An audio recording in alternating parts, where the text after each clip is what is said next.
திருக்கல்யாணம் வச்சிருக்கோம். அந்த திருக்கல்யாணத்தை அம்பாளுக்கு வந்து திருக்கல்யாணம் வச்சிருக்கோம். அந்த திருக்கல்யாணத்துல கலந்துக்கின்னு அம்பாளுடைய ஆசையும் ஆசீர்வாதமும் நீங்களும் பெறணும். வந்து கண்டிப்பா வந்து அம்பாளுடைய திருக்கல்யாணத்துல எல்லாரும் கலந்துக்கங்க. அப்புறம் வந்து 12 மணியிலிருந்து 2 மணிக்கு மேல காளி வேஷம் அணிகிறவங்க காளி வேஷம் அணிஞ்சு காளி வேஷத்துக்கு அணிஞ்சு எல்லாரும் வந்து மயானத்துக்கு புறப்படுறாங்க.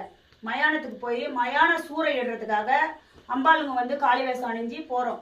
அந்த காளி வேஷம் அணியும் போது பக்த கொடிங்க அனைவரும் வந்து நீங்க கலந்துக்கங்க. ஏன்னு கேட்டீங்கன்னா உங்களுக்கு இருக்கிற சகல தோஷங்களும் அங்க நாங்க சூறை இடும் போது உங்ககிட்ட இருக்கிற பிணி பீட பிசாசு தொல்லை, பேய் தொல்லை, ஏவல் பில்லி சூனியங்கள் தொல்லை, ஏதாவது உங்களுக்கு செய்வன வெப்பு இதெல்லாம் வைத்திருந்தாலும் அந்த மயானத்துல நம்ம சூறையிடும் போது அங்க வந்து நீங்க அந்த சூறையில நிற்கும் போது உங்ககிட்ட இருக்கிற கெட்ட சக்தி அனைத்துமே வெளியேறும்.